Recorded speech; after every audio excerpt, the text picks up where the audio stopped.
하나님, 예배 가운데 영광 받으시는 주님을 찬양합니다. 오늘도 우리의 죽은 영을 소생케 하시니 감사합니다. 하나님, 오늘도 우리에게 말씀하시고 아버지 하나님, 다시 한번 우리의 삶과 가정과 교회와 이 나라 이 민족과 열방을 주님의 영광으로 부흥으로 이끄는 그러한 예배가 되게 하여 주시옵소서. 오늘도 성령님 우리 가운데 주장하여 주셔서 말씀을 전하는 자나 듣는 자가 같은 한 성령 안에서 회복되고 세워지는 역사가 나타나게 하여 주시옵소서. 예수님의 이름으로 기도드렸습니다. 아멘. 우리 이제 박수 쳐야 될 것 같아요. 오늘은 네, 너무 은혜가 있었습니다. 너무 찬양 가운데 하나님의 임재가 있었고 또 함께 해주시고 또 우리 앞에서 섬겨주신 워시퍼스에게도 감사하는 마음이 많이 들었습니다. 오늘 하나님 말씀은요, 사사기 4장 1절에서 3절까지 말씀입니다. 우리 1절은 제가, 2절은 여러분이, 3절은 함께 읽겠습니다. 제가 먼저 읽겠습니다. 에훗이 죽으니 이스라엘 자손이 또 여호와의 목전에 악을 행하매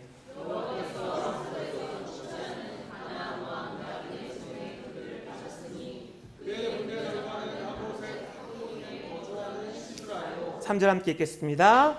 야빈왕은 철병거 구벽대가에서 20년 동안 이스라엘 자손을 심히 학대하였으므로 이스라엘 자손이 여호와께 부르더라. 아멘. 여러분, 우리가 사사기 벌써 이제 네 번째 시간인데 사사기 하면 이제 등장해야 될 인물이 있는데 이런 생각 드셨을 거예요. 뭐 드보라도 있고 기드온도 있고 에훗도 있고 삼손도 있고, 우리가 주일학교 때 극적으로 우리 선생님들한테 많이 들었던 그런 인물들이 등장하고 있지 않죠? 참 사사기는 극적이고 재미있는 그런 구원의 역사, 하나님의 역사들이 나타나고 있어요. 그런데 우리가 이번 우리 사사기를 보는 것은요, 그런 이야기, 내러티브 중심으로 읽지 않고 구조적으로 보고 있어요. 여러분, 사사기는요, 구조적으로 보면요, 원형 구조를 가지고 있습니다. 원형 구조. 계속 쳇바퀴 돌듯이 반복되는 거예요. 그것은 무엇이냐면, 이스라엘 백성이 우리가 앞에서 살펴본 것처럼 하나님의 말씀을 버리고 죄를 짓고 아세라, 바알을 섬기는 죄악으로 떨어져 버립니다. 그때 하나님께서 이스라엘 백성을 가나안 이방 민족에게 내어주십니다. 그러면 그들에게 지배를 받고 학대를 받으면서 고통을 느끼죠. 그러면 이스라엘의 반응은 무엇입니까? 오늘 말씀처럼 부르짖어요. 오늘 3절 말씀처럼 이스라엘 자손이 심히 학대하였으므로 그들이 또 여호와 앞에 부르짖게 되는 거예요. 이게 바로 원형 구조입니다. 그런데 여러분, 이 반복되는 죄와 고난과 부르짖음과 하나님이 사사를 통한 구원의 이 반복되는 구조가요, 원형 구조이면서 하강 구조입니다. 이게 무슨 말이냐면 점점 상태가 안 좋아진다는 말이에요. 이스라엘 백성들의 영적 타락이 점점점 심해진다는 말이에요. 그리고 이스라엘을 이끄는 리더들의 수준도 우리가 보시면 알겠지만 점점점 수준이 낮아집니다. 점점 부족한 사람들이 사사가 되기 시작해요. 이것이 영적 하향 구조로 이루어져 있음을 우리는 알게 되는 거예요. 여러분, 오늘 말씀을 우리가 읽었지만 3절 읽었지만 이스라엘 자손을 심히 학대했어요. 아빈왕이. 그래서 하나님 도와주세요, 살려주세요 부르짖었어요. 여러분, 이 장면을 보면서 어떤 그 말씀이나 어떤 성경이 떠오르지 않으신가요? 어떤 게 좀 떠오르세요? 여호와께 부르짖었더라. 학대가 너무 심해. 이거 어떤 이야기예요? 출애굽 이야기잖아요. 출애굽기 이야기잖아요. 이집트가 너무나 큰 그 바로가 큰 짐을 주자 그들이 너무 괴로워서 하나님께 부르짖잖아요. 그래서 하나님이 그들의 고통을 들으셨죠. 그래서 하나님 어떻게 하십니까? 그들을 이집트 땅에서 꺼내시죠. 꺼내 가십니다. 그리고 그들 가운데 놀라운 홍해의 기적을 베푸십니다. 그리고 바로의 군대를 다 수몰시키십니다. 그리고 시내산에 가셔서 하나님께서 십계명을 그들에게 주셔요. 그러면서 그들에게 말씀하십니다. 이제 너의 정체성은 바뀌었어. 너희는 출애굽기 19장 6절에 보면 너희가 내 소유가 되겠고 제사장 나라가 되며 거룩한 백성이 되리라. 여러분, 출애굽한 건 전적인 하나님의 은혜예요. 아멘. 그런데 하나님께서 이제 구원받은 이스라엘 백성에게 십계명을 주면서 새로운 정체성을 준 거예요. 너희는 이제 노예 아니야. 너는 내 소유야. 그리고 너희는 제사장 나라야. 그러면 제사장 나라가 뭐예요? 예배하는 거죠. 하나님을 예배하는 게 제사장이죠. 또 제사장이 어떤 역할을 합니까? 다른 사람의 예배를 돕습니다. 하나님께 나아오지 못하는 자를 하나님께로 이끄는 자가 누구예요? 제사장입니다. 그 역할을 열방 가운데 하겠다라고 하나님은 말씀하시는 거예요. 그리고 또 뭐라고 하십니까? 거룩한 백성이 된다는 거예요. 이 거룩은요, 분리가 아니에요. 분리. 그것은요, 세상에서 특별하고 탁월한 백성으로 삼으셔서 모든 열방 가운데 특별하고 너희를 통해 하나님의 영광을 나타낼 것이다 라는 하나님의 약속의 말씀이었어요. 이것이 이스라엘의 정체성이었습니다. 그래서 그 말씀을 가지고 그들이 이제 어디로 들어가죠? 광야로 들어갑니다. 왜 광야가 필요했습니까? 그들은 하나님의 은혜로 구원받았지만 여전히 옛사람, 옛 성품, 죄악의 메커니즘을 가진 존재들이었기 때문에 훈련이 필요했어요. 하나님의 믿음의 훈련이 광야에서 이루어지죠. 그 훈련이 맞춰지자 여호수아를 리더로 가나안 땅을 정복하는 거예요. 이제 하나님의 정말 그 정체성이 실제화되는 거예요. 가나안 땅에서. 하나님의 그리신 그림은 그거였어요. 그래서 가나안 땅을 정복합니다. 여호수아 때. 그런데 우리가 아는 것처럼 여호수아 세대 이후에 다시 이들은 어디로 돌아간 거예요? 다시 출애굽으로 돌아간 거예요. 하나님이 너희가 학대받고 고통받으며 부르짖으라고 했던 그 자리가 아니에요. 가나안 땅은. 그것은 제사장 나라 거룩한 백성이 되는 하나님의 영광을 드러내는 곳이어야 될 그곳이 다시 그들이 출애굽으로 회개한 겁니다. 하나님 너무 힘들어요. 돕겠어요. 여러분 이것이 이스라엘 백성의 현실이었다라는 것입니다. 여러분 우리도 죄인이었죠. 우리도 세상 가운데 죄를 지며 살았습니다. 하나님의 전적인 은혜로 우리가 구원받았습니다. 아멘. 그래서 우리는요 예수님의 십자가의 보혈로 값없이 은혜를 받았어요. 이스라엘 백성도 값없이 그 언약의 신실함에 의하여 우리도 예수 그리스도의 신실함에 의하여 구원받은 백성이에요. 그래서 우리의 죄는 이제 사라지고 하나님의 자녀라는 정체성을 가지게 되었습니다. 그런데 여러분 예수님 믿자마자 우리의 삶이 변하나요? 변하지 않죠. 우리의 옛 사람이 있죠. 옛 성품이 있죠. 옛 습관이 있죠. 그래서 여전히 옛 죄악의 메커니즘에 빠집니다. 예수님을 믿은 다음에도. 저도 그것들을 너무 많이 느꼈고 죄악 때문에 몸부림을 쳤죠. 20대에. 왜 이렇게 나의 정욕은 해결되지 않지? 금식도 해보고 뭐 찬양 집회도 가보고 말씀도 하고 여러 가지를 하면서도 여전히 죄를 짓는 저의 모습에 절망도 해보았고 또 여러 가지 하나님 앞에서 몸부림을 쳤어요. 그래서 어느 날은 제가 하나님 앞에서 예배드리기가 너무 부끄러웠어요. 하나님 제가요 또 죄를 졌습니다. 개가 토한 것을 먹는다는데 바로 제 모습이에요. 돼지가 그 더러운 것을 구른다고 하는데 제가 또 더러움에 빠졌습니다. 오늘은 예배 안 받으실 거야. 나 정말 면목 없어.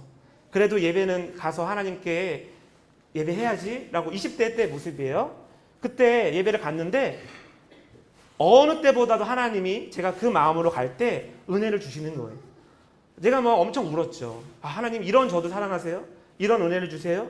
라고 하면서 그때 제가 하나님이 나에 대한 사랑으로 변화되기 시작한 것 같아요. 그러면서 하나님이 내게 주신 정체성이 회복된 것 같아요. 그러면서 하나님의 비전과 하나님의 뜻을 향하여 전진하기 시작했던 것 같습니다. 여러분 우리는 그런 존재예요. 우리는 출애굽에 있었지만 우리는 광야를 거쳐서 가나안 땅으로 하나님이 부르신 그곳을 향하여 나아가는 존재입니다. 아멘. 여러분 잘 아시는 어거스틴이라는 인물이 있어요. 이 사람은요 어머님이 잘 아는 모니카 기독교인이었죠. 근데 그는 어릴 때 기독교에 잠깐 입문했다가 떠납니다. 만이교에 빠지죠. 그리고 삶을 정욕적인 삶에 내버려 두게 됩니다. 많은 여인과 관계를 맺고 사생아도 두게 돼요. 근데 그가 너무나 허무함을 느끼고 공허함을 느껴요. 그래서 고향으로 돌아옵니다. 그리고 그 암브로스 설교를 들으며 그 교회를 가면서 은혜를 받아요.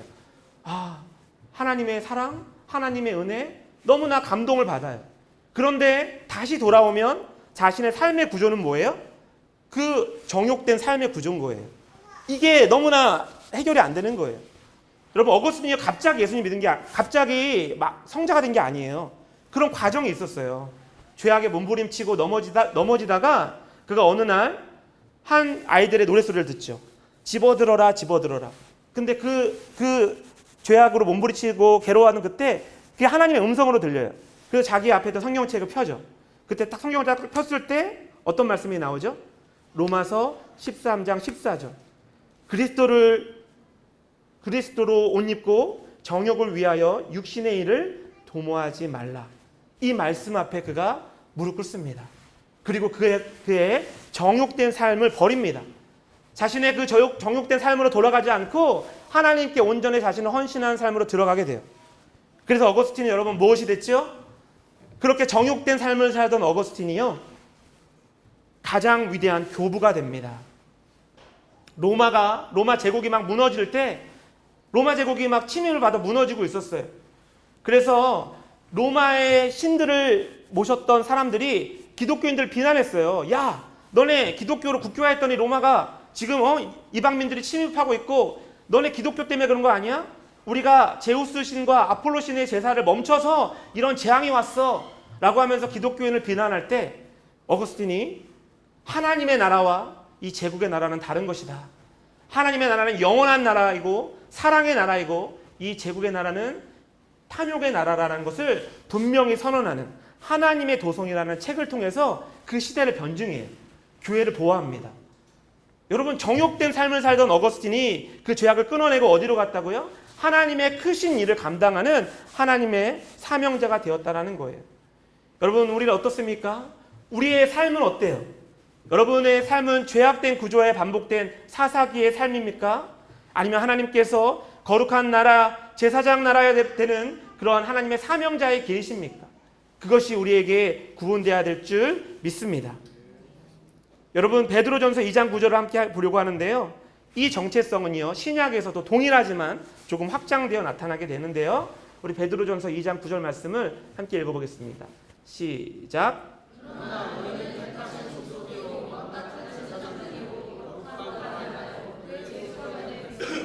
이는 너희를 내 귀한 빛에 들어가게 하신 이의 아름다운 덕을 선포하게 하려 하심이라. 아멘. 여러분, 이 말씀 보니까 출애굽기랑 어때요? 겹치죠? 택하신 족속이다.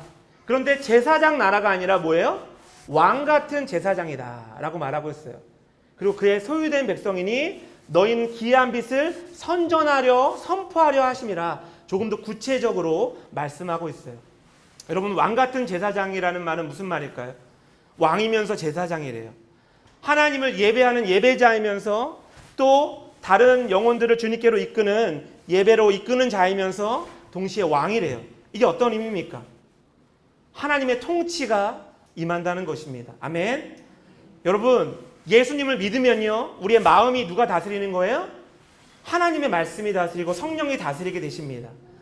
죄가 나를 다스리는 것이 아니라 죄에 놓여졌던 우리의 마음이 하나님의 말씀, 성령님께서 통치하는 왕의 뜻으로 살아가는 존재가 됩니다.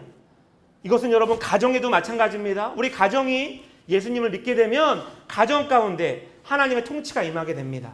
아멘. 우리 교회에도 임하죠. 여러분, 여기에만 머무는 게 아니에요. 세상 가운데도 임하는 것이 왕의 통치입니다. 아멘. 아브라함 카이퍼라는 유명한 신학자가 이런 말을 했어요. 이 우주에 그 단 1인치의 땅도 주님이 나의 것이라고 말하지 않는 곳은 없다라고 말했어요. 쉽게 설명하면 이 온 우주의 모든 곳은 예수님이 주님이라는 것입니다. 아멘. 하나님이 창조하셨어요. 예수 그리스도께서 창조하셨어요. 그런데 사단이 거짓으로 미혹으로 빼앗겨서 불법 점거하고 있는 땅을 하나님의 백성들이 회복해야 한다는 거예요. 이게 바로 왕의 통치인 것입니다. 우리는요, 정말로 하나님의 주신 그 비전은 무엇이냐면 내가 예수 믿고 내가 내 영혼이 구원받은 정도로 멈추는 것이 아닙니다. 우리의 가정과 우리의 모든 삶의 모든 영역, 그것이 교육이든 비즈니스든 그 모든 영역에서 주님의 주권됨을 드러내는 것이 왕의 통치입니다. 아멘. 그것이 아담이 하나님이 창조된 피조물을 받았던 아담의 그것이 사명이었잖아요. 경작하라고 했을 때 그 경작이 그것이 예배이면서도 그것이 하나님 앞에서 삶이었잖아요. 그것이 왕권이 회복될 때 우리의 삶의 모든 삶의 영역이 주님의 주권됨을 회복하는 것이 우리의 사명입니다. 여러분, 프랑스에서 예수님의 말씀대로 살려고 했던 사람들이 그 교황의 박해를 받아서 피한 곳이 어딘지 아세요? 많은 곳으로 피했지만 스위스로 많이 피했습니다. 스위스에 종교 개혁자들이 있는 곳을 많이 피했어요. 그래서 그들이 자신이 정말 그 가르침대로 자신의 삶의 영역에서 주님의 주권을 실현하기 위해서 열심히 농사면 농사, 또 물건을 만드는 사람이면 만드는 사람이 열심히 만들었어요. 최선을 다해 만들었어요. 나의 일터도 주님의 것이다 라는 그 마음으로 만들었어요. 그래서 어떤 일이 일어났을까요? 세계 최고의 시계가 만들어지는 거예요. 여러분, 스위스 시계 유명하죠? 그게 하나님의 주권을 인정한 사람들이 자신의 열정과 헌신과 지혜로 만들어낸 작품들이었던 거예요, 여러분. 그것이 바로 우리가 주님이 원하시는 우리에게 주신 정체성입니다. 아멘. 여러분, 우리가 꼭 기억해야 하는 것은 무엇이냐면 우리는요, 또한 제사장이라는 것을 꼭 기억하셔야 돼요. 그것은 무엇이냐면 내가 하나님을 예배하는 자일 뿐 아니라 나를 통해 다른 사람을 예배로 인도하는 사람, 전도자라는 의미입니다. 사도 바울이 뭐라고 얘기했죠? 나는 복음의 제사장이라고 말했어요. 로마서에서. 나는 이방의 영혼들을 하나님께로 이끄는 나는 제사장의 사명을 감당하고 있다고 말했습니다. 우리의 주신 사명도 마찬가지예요. 여러분의 삶의 영역에서 믿지 않은 영혼들을 향하여 그 영혼이 주께로 이끄는 사명을 감당해야 될 줄 믿습니다. 아멘. 여러분, 저는요 목회자입니다. 그리고 개척교회를 8년 동안 하고 있고요. 30명 정도의 아이들과 어른들이 예배하는 곳이에요. 그래서 저는 감사가 있어요. 저를 구원해 주신 것도 참 감사한데 말씀을 맡은 자로 세워주신 것에 대한 감격이 있습니다. 그리고 그것에 대해서 너무나 감사함이 있어요. 그래서 유어십에서 메신저로 또 김학봉 목사님께서 세워주실 때 우리 목사님께도 굉장히 감사했지만 제 안에 감격이 있었어요. 내가 말씀을 전할 수 있는 그 통로를 하나님이 주신 것 같아서 제게 굉장히 감격이 있었거든요. 그래서 목회자로서 말씀을 전한다는 것에 대한 감사가 있거든요. 그런데요, 저는 목회자이기 때문에 하나님의 상급을 받는다고 생각하지는 않아요. 내가 목사를 했기 때문에 내가 하나님 앞에 특별한 어떤 상급이나 특별한 더 헌신을 하고 있다고 생각하지 않습니다. 저는요, 저에게 또 다른 중요한 정체성은요, 전도자입니다. 전도자. 제가 대학교 때부터 선교단체에서 친구들을 전도하고 또 선교지에서 복음을 전하고 제가 개척을 하면서도 시작하면서도 또 주일날 몇 번을 비더라도 선교지를 나갔습니다. 그리고 삶의 현장에서 아이들을 전도합니다. 때로는 복음을 전하다가 고난을 받을 때도 있어요. 모욕을 받을 때도 있어요. 그런데 저는요, 그게 상급이라고 생각해요. 내가 목회자라서 상급이 아니라 주의 복음을 위한 고난. 제가 터키에 갔다가 복음을 전하다가 어떻게 되니까 이슬람의 사람들이 다 모여든 거예요. 이맘이 오고 은퇴한 이맘이 오고 수백 명의 사람이 몰려들었어요. 저희한테 3명의 기독교 목사가 나타났다는 시골 아주 이슬람이 강한 지역에 갔다가 저희를 몰려들었어요. 저희는 빨리 복음을 전하고 한 사람 복음을 받아나는 사람만 전하고 도망쳤죠. 위험하니까. 돌아오는 길에 우리 큰일 날 뻔했다. 우리 큰일 날 뻔했다. 돌 맞을 뻔했다. 이런 생각도 들었어요. 근데 여러분, 제가 상급이 있다는 그거예요. 복음을 전하고 내가 지금도 아이들을 만나서 중학교 아이들을 가르치고 그 아이들에게 라면을 사주면서 달래면서 한마디라도 예수님을 전하고 그들의 말을 들어주고 예수님에 대해서 관심 있는 아이들에게 복음으로 이끌려고 하는 그 삶의 태도를 저는 주님께서 기뻐하신다고 믿어요. 그게 제가 천국 가서 받을 상급이라고 저는 믿습니다. 여러분 모두 직분 많이 맡으셨죠? 권사님, 장로님. 그런데 여러분, 직분 자체가 상급이 있는 게 아니에요. 하나님 앞에서 제사장의 역할을 감당할 때 하나님의 상급이 있는 것입니다. 나의 삶과 가정을 주님의 통치 가운데로 이끌 때 그것 가운데 하나님이 우리를 부르신 목적을 우리는 성취하고 있는 것입니다. 사랑하는 여러분, 우리는요, 더 이상 출애굽에서 살면 안 돼요. 언제까지 우리가 죄악된 구조로 반복해서 살 겁니까? 여러분, 우리가 죄 져도 예수님 용서하시죠? 그죠? 그런데 우리가 그 은혜 확인하려고 또 져야 되겠습니까? 사도 바울은 말하잖아요. 우리가 은혜를 위해서 또 죄를 짓겠느냐? 그럴 수 없다고 말하잖아요. 우리를 향한 비전은 하나님 나라입니다. 아멘. 우리를 통하여 왕 대신 그리스도의 통치가 나의 마음과 삶과 가정과 이 땅 위에 임하는 것이 주님 우리를 향한 사명입니다. 사랑하는 여러분, 오늘 이제 말씀을 마치려고 합니다. 이 사사기의 모습을 보면서 우리의 모습을 보아야 합니다. 이 시대의 모습을 보아야 합니다. 왜 이렇게 사람들이 자극적인 간증을 좋아합니까? 하나님 순종하지 않고 죄짓다가 돌아왔다는 이야기에 왜 이렇게 관심들이 많아요? 우리가 사사기, 기드온, 드보라, 삼손 이야기, 와 이야기 재밌다. 근데 여러분 구조적으로 보면 그렇지 않다고요. 그들의 삶이 온전하지 않다고요. 우리는 하나님의 뜻대로 사는 사명자의 삶을, 주님이 우리에게 주신 정체성으로 살아가는 삶을 살아갈 때 하나님께 영광이 되는 것입니다. 우리 이 시대를 믿음으로 그렇게 주님 앞에 거룩한 나라로 하나님 앞에 왕같은 제사장으로 살아가는 우리 모두가 되기를 예수님의 이름으로 기도하고 축복합니다. 우리 이제 기도하려고 합니다. 우리 기도할 때 여러분의 자리는 어디입니까? 여러분의 자리는 출애굽이십니까? 아니면 여호수아 가나안 땅을 정복하고 계십니까? 왕같은 제사장으로서.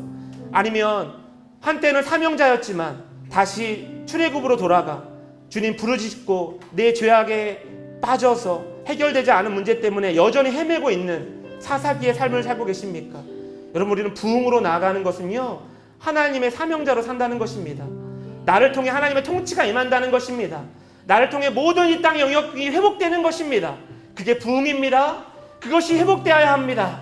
우리 이 시간 함께 주님 한번 외치고 기도로 나아가도록 하겠습니다. 주여, 주님 인도하여 주시옵시기 바랍니다.